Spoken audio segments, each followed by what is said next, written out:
So last time we were talking about don't let yourself get attached to anything, and all that's solid melts into PR, market Stalinism, and bureaucratic anti-production. So this was complaining about kids these days. You might recall the kids these days chapter. Wait, no, that was reflective impotence. I can't remember this one. But 6. He's basically been talking about mental illness and bureaucracy as two ways to, like, fault lines in capitalist ideology that he thinks we could be exploiting as, you know, activists or radicals or whatever. And so this chapter 6 was about bureaucracy. So let's get into chapter 7. Was that page 39? Is this going to do it? No. Scroll, scroll, scroll. Also, everyone say hi to YouTube. Well, it's solid melts into PR. I've done that one. I don't know why the page numbers are so misaligned in this PDF.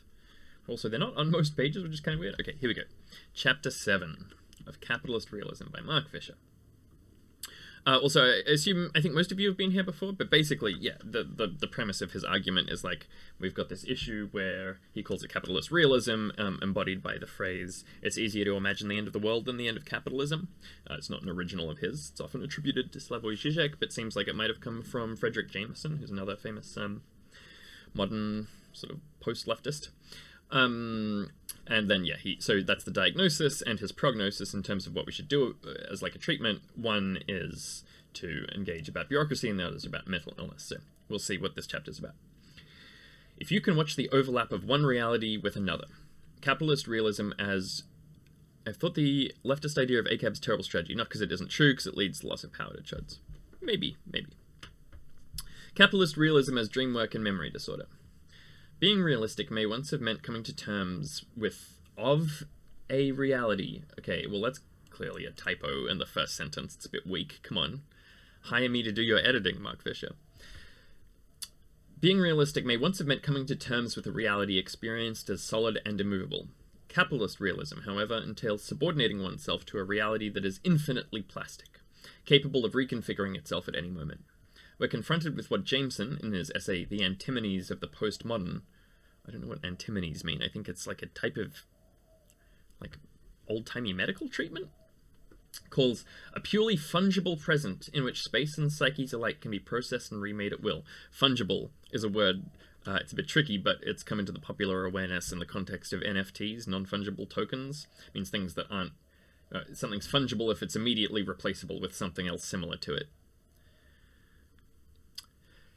Yeah, maybe. I'm a bit skeptical about that, like sort of an entryist tactic. I think that the institutions are maybe too strong for that, but I don't really know. Yeah.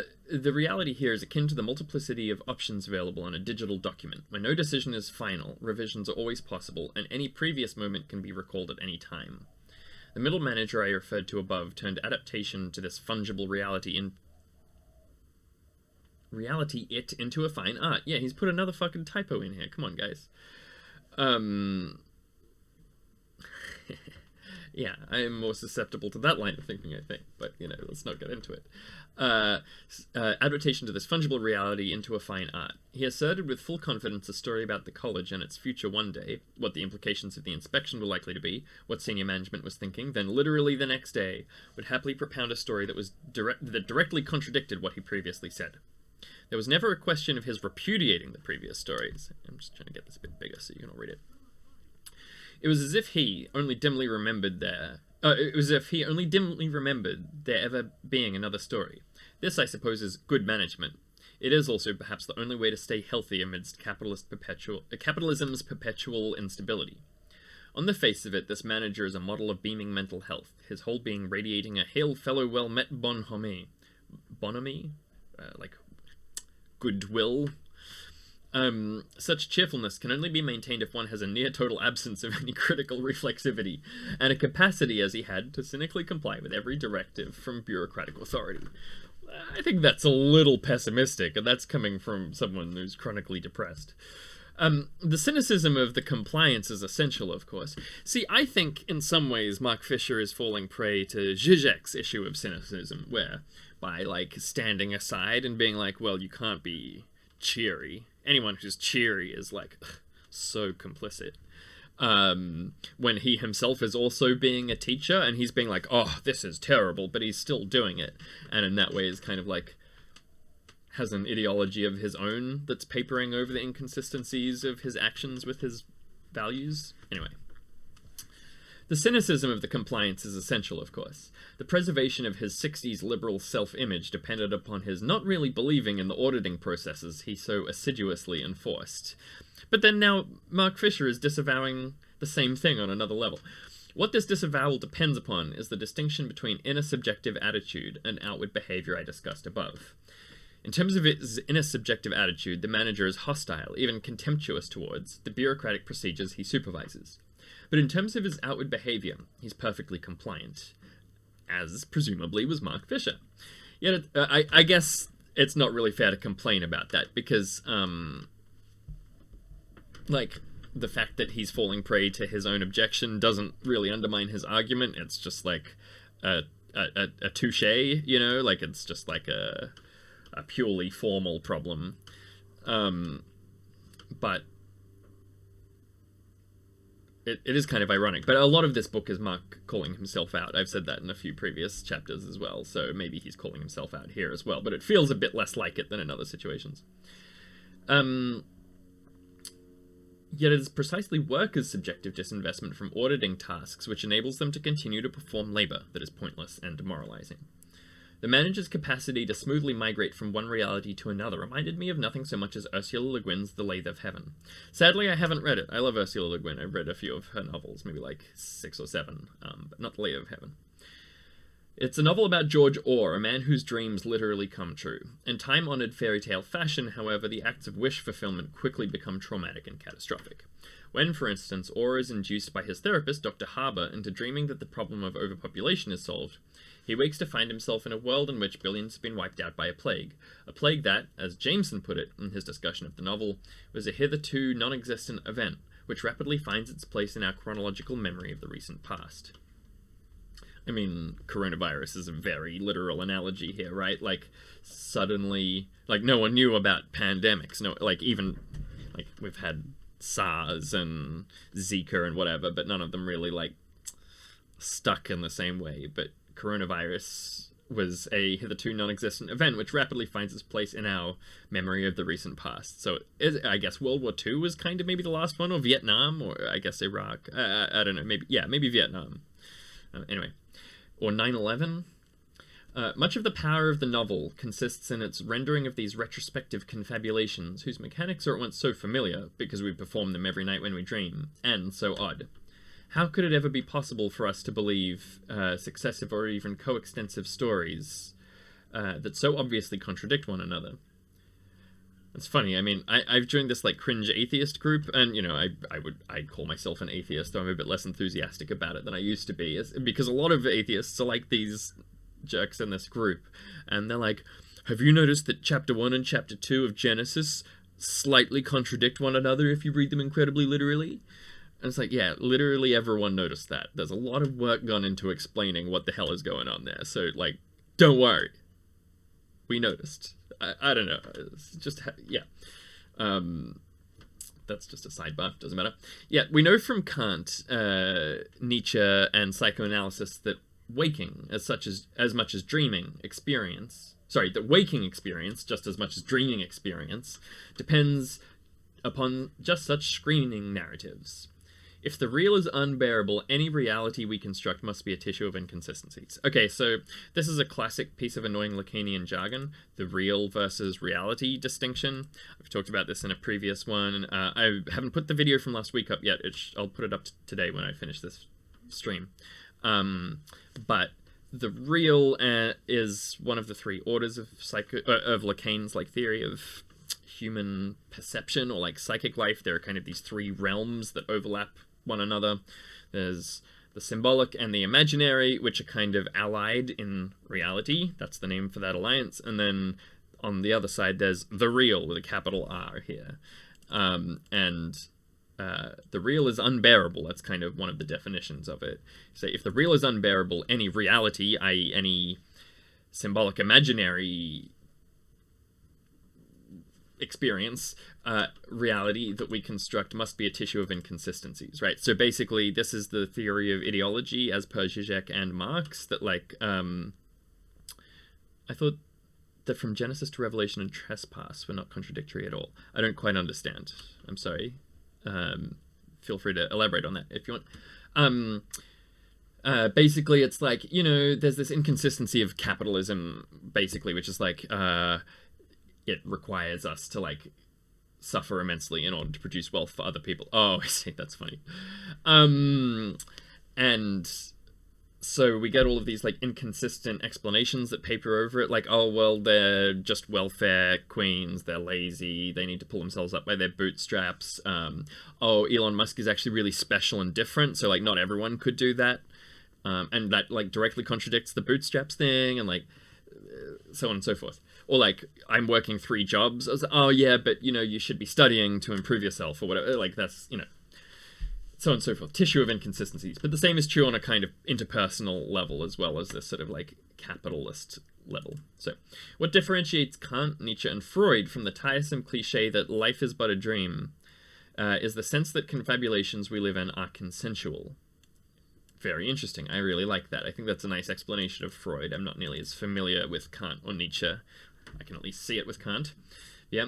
The idea that the world we experience is a solipsistic delusion projected from the interior of our mind consoles rather than disturbs us, since it conforms with our infantile fantasies of omnipotence. But the thought that our so-called interiority owes its existence to a fictionalized consensus will always carry an uncanny charge. Wow, that's a fucking sentence and a half. So, agree, Elon Musk is special, sometimes managed to synthesize both 9gag and Reddit. Yeah, fully. So, yeah, this is a real brain melter of a sentence. Thanks for that one, Mark. Yeah. I was going to say Marx. But basically, he's saying, like, the fact that we kind of, like, create our own reality to some extent is comforting, and I think, like, The Secret is a good example of that, or, like, those, like, manifests your things and, like, just believe and it'll come true, like, those sorts of things. They're actually really, like, consoling to believe, which is why they get people buying their books and shit. And the reason for that is it conforms with our infantile fantasies of omnipotence. I don't know if Freud specifically talked about infantile fantasies of omnipotence, but that kind of gels with his general vibe. The you are, yeah. But the thought that our so-called interiority owes its existence to a fictionalized consensus will always carry an uncanny charge. So I guess that means, like, you know, that episode of The Simpsons where everything that Bart wants comes true and it's terrifying because he's, like, ruining things. Miss Krabappel is like, you know, okay, class, update to history. America was now founded by some guy, or, you know, that sort of thing. So this extra level of uncanniness is registered in The Lathe of Heaven when Le Guin has Or's reality-warping dreams witnessed by others. The therapist, Haber, who seeks to manipulate and control Or's ability, and the lawyer, Heather Lelache. What, then, is it like to live through someone else's dream coming true? Haber could not go on talking. He felt it, the shift, the arrival, the change. The woman felt it too. She looked frightened. Holding the brass necklace up close to her throat like a talisman, she was staring in dismay, shock, terror, out of the window at the view. What would it do to the woman? Would she understand? Would she go mad? What would she do? Would she keep both memories as he did, the true one and the new one, the old one and the true one? That's really funny, I like that. Ursula Le Guin, fucking banger of an author. Does she go crazy? No, not at all. After a few moments of bewildered fugue, Heather Lelache accepts the new world as the true world, editing out the point of suture. The point of suture is, you know, like the disconnect. Exactly, yeah. RTD? I don't know what RTD is. I'm not a big Doctor Who guy, I'm sorry. I've seen like one episode ever. I'm pretty sure it was a Christmas special. This strategy of accepting, and I should say, editing out the point of suture is precisely, like, sort of the whole point of Freudian and Lacanian psychoanalysis. Lacan calls it the quilting point, the point de capiton, which is a term from, like, making upholstery, chair, like cloth chairs that they have those like buttons that all of the cloth kind of ties in neatly to, and there's like actually a bunch of messy shit under there, but it's like stitched up nicely and a button goes on it, and it's just part of the furniture now. And that's how Freud says repression works, and that's also Lacan's point about this like real versus reality thing about like the symbolic imaginary alliance. Yeah, anyway. This strategy of accepting the incommensurable and the senseless without question has always been the exemplary technique of sanity as such. Right, so again, this like repression has been how sanity works. But it has a special role to play in late capitalism, that motley painting of everything that ever was, whose dreaming up and junking of social fictions is nearly as rapid as its production and disposal of commodities. That's really nice. I like that. Again, Mark is sometimes a really nice author when he manages to get proofread. In these conditions of ontological precarity... ontological precarity. What does that mean? I guess, the parable that he's taken from The Lade of Heaven is about this woman who's, like, directly confronted with reality shifting in a way that makes her, like, maybe have to go insane. But, so yeah, ontological precarity, okay. I'm not sure that's how I would put it, but fine. Subjective precarity, maybe? Anyway, forgetting becomes an adaptive strategy. Again, this is just, like, the basic repressive hypothesis. Take the example, which is like, people repress things in order to deal with the bullshit in life and just get on with stuff.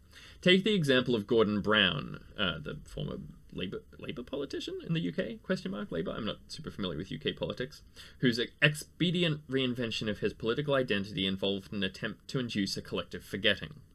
In an article in International Socialism, John Newsinger remembers how Brown told the Confederation of British Industry Conference that business is in my blood. That's right, yeah. So he was like the start of the third way, right? The like neoliberal bent within the UK Labour Party. Oh, hey 30wax, what up? Oh, I didn't even realize it was you talking about Doctor Who. Hey, thanks for dropping in. Business is in my blood. No, okay, alright. His mother had been a company director, and I was brought up in an atmosphere where I knew exactly what was happening as far as business was concerned. He had always been one of them. The only problem is that it was not true. As his mother subsequently admitted, she would never have called herself a businesswoman. She had only ever done some light administrative duties for a small family firm, and had given up the job when she married 3 years before young Gordon was even born. While there have been some Labour politicians who tried to invent working class backgrounds for themselves before, Brown is the first to try and invent a capitalist background. Hashtag Anthony Albanese. Wow, I can't believe I forgot his name for a second there. I really haven't been making my Australian politics podcast for a minute, hey? I bet. Newsinger contrasts Brown with his rival and predecessor as British Prime Minister, Tony Blair, a very different case. While Blair, who presented the strange spectacle of a postmodern messianism, had never had any beliefs that he had to recant on, Brown's move from Presbyterian socialist to New Labour Supremo was a long, arduous and painful process of repudiation and denial. Whereas for Blair, the embrace of neoliberalism involved no great personal struggle because he had no previous beliefs to dispose of. You're right, that is a sick burn. Newsinger writes, for Brown it involved a deliberate decision to change sides. The effort, one suspects, damaged his personality. Blair was the last man by nature and inclination. Brown has become the last man, the dwarf at the end of history, by force of will. Has he talked about that before and I've completely forgotten it? It seems like a wildly specific metaphor. Blair was the man without a chest, the outsider the party needed in order to get into power. His joker hysterical face salesman smooth. Brown's implausible act of self-reinvention is what the party itself had to go through. His fake smile grimace, the objective correlate of Labour's real state, now that it is completely capitulated to capitalist realism. Gutted and gutless, its insides replaced by simulacra which once looked lustrous, but now possess all the allure of decades-old computer technology. Oof. What a fucking paragraph. What a sentence. This is one sentence. We've got Joker hysterical face, salesman smooth. That's an award-winning sentence. It's so good. His implausible self-reinvention is what the party itself had to go through. brutal. His fake smile grimace, the objective correlative of Labour's real state. I really like this, of like he had to do personally what sorry, I scrolled past. It's like some Jesus shit, you know, dying for the sins of mankind. Gutted and gutless. That's Union soapbox shit. And then simulacra once looked lustrous and now possess all the allure of decade-old computer technology. That's some C.L. Le Guin shit right there. Hi, Mr. Boy. Hello. Yeah, Bagel also loves this section. In conditions where realities and identities are updated like software. Come on, mister, you want to hop up? It's not surprising that memory disorders should have become the focus of cultural anxiety. See, for instance, the Bourne films, Memento, Eternal Sunshine of the Spotless Mind. Come on, mister, up your pup. Quick, come say hello to everybody. Up your pup. In the Bourne films, good boy, Jason's quest to regain his identity goes alongside a continued flight from any settled sense of self. Try to understand me, says Bourne in the original novel by Robert Ludlum. Aw, 30 Wax loves you. Oh, it could absolutely be clearer. Two Cubs. No dispute there whatsoever. Yeah, this is definitely pretentious academic bullshit. Oh, I forgot I gave him a flea treatment yesterday. He's still stinky. I don't want that in my face. You're a good boy, mister, but why didn't you hop off? Oh, don't want to poison my fleas. Try to understand me, says Bourne. I have to know certain things, enough to make a decision, but maybe not everything. A part of me has to be able to walk away, disappear. I have to be able to say to myself, what was isn't any longer. There's a possibility that it never was, because I have no memory of it. What a person can't remember didn't exist, for him.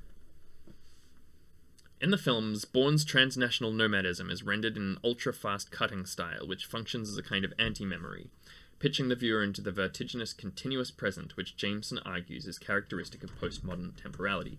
Hey, I'm sorry, I think I might have actually got some flea stuff in my eye. I'm just going to pop on some tapas and go rinse it out, and I'll be back in a few minutes, dripping wet with red eyes. Sorry, couple of minutes. Hi everybody, sorry about that. Yeah, that was not a good time. It's not terrible though, and it seems fine after a rinse, so sorry about that. I think I was reading this quote from Jason Bourne. A part of me has to be able to walk away, disappear. I have to be able to say to myself, what was isn't any longer, that there's a possibility it never was, because I have no memory of it. What a person can't remember didn't exist for him. In the films, Bourne's transnational nomadism is rendered in a kind of ultra-fast cutting style, which functions as a kind of anti-memory, pitching the viewer into the vertiginous continuous present, which Jameson argues is characteristic of postmodern temporality. I really like that sentence as well, it's pretty good. The complex plotting of Ludlum's novels is transformed into a series of evanescent event ciphers and action set pieces, which barely cohere into an intelligible narrative. It's funny that he seems to be saying that in a positive sense. Bereft of personal history, Bourne lacks narrative memory, but retains what we might call formal memory, a memory of techniques, practices, actions that is literally embodied in a series of physical reflexes and tics. Here, Bourne's damaged memory echoes the postmodern nostalgia mode as described by Frederick Jameson, in which contemporary or even futuristic reference at the level of content obscure reliance on established or antiquated models at the level of form. This is, again, a very Žižekian thing, sort of saying, like, it doesn't matter if you, like, you know, are buying communist books or t-shirts or whatever, you're still buying them with capitalist money or something along those lines. But in a more kind of, like, intimate, subjective level. On the one hand, this is a culture that privileges only the present and the immediate. The extirpation on the long term extends backwards as well as forwards in time. For example, media stories monopolize attention for a week or so, and then are instantly forgotten. Yeah, that's what I'm asking myself, enlighten this. On the other hand, it's a culture that is excessively nostalgic, given over to retrospection, incapable of generating any authentic novelty.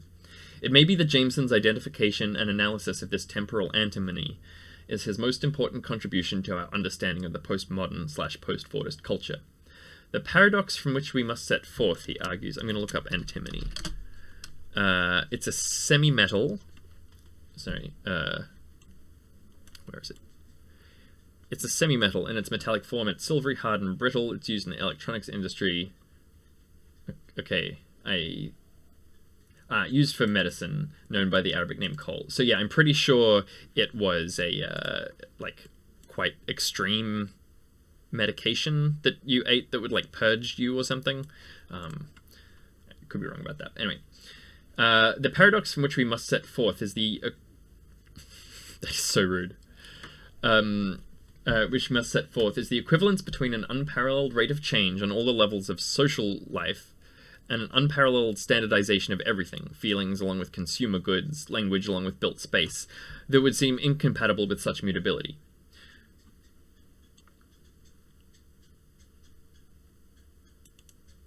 Okay, I'm not entirely clear what that means, though. Like,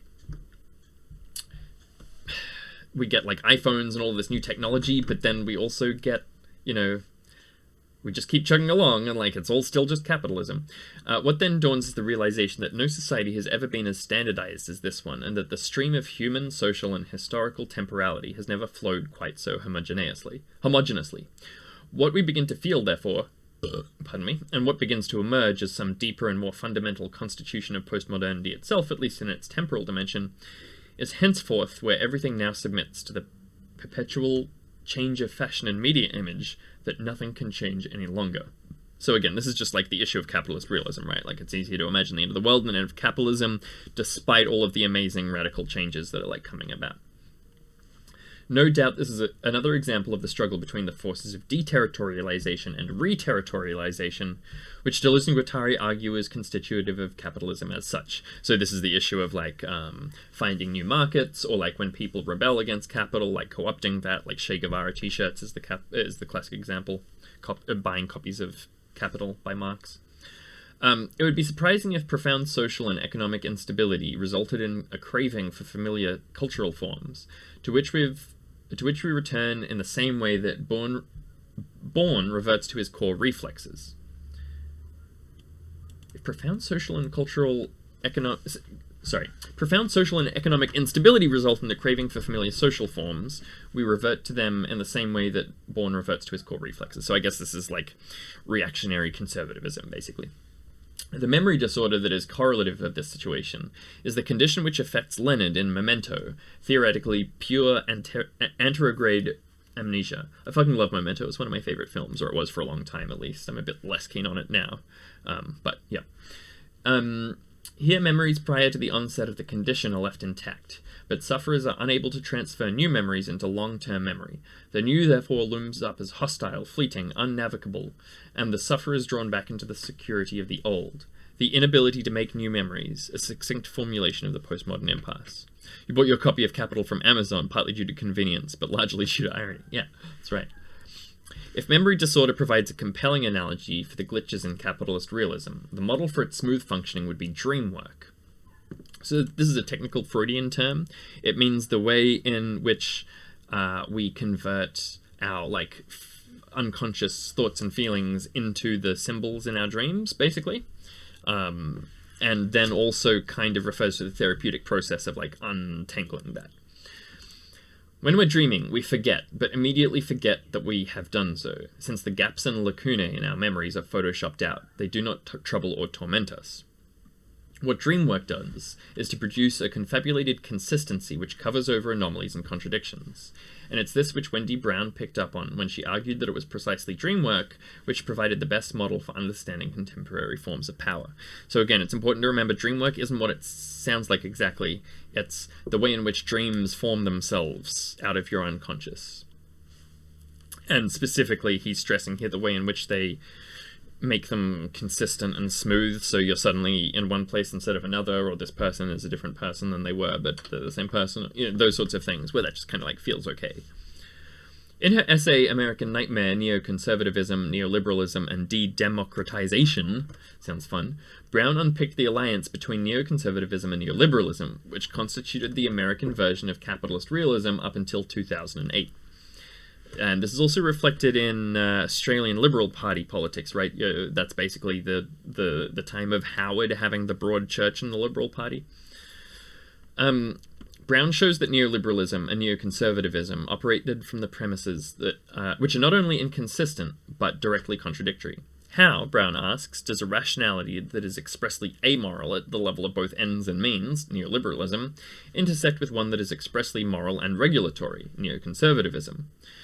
How does a project that empties the world of meaning, that cheapens and deracinates life, I don't know that word either, let's look it up, to uproot someone from their natural geographical, social, or cultural environment, okay, and deracinates life and openly exploits desire, intersect ones centered on fixing and enforcing meanings, conserving certain ways of life, and repressing and regulating desire.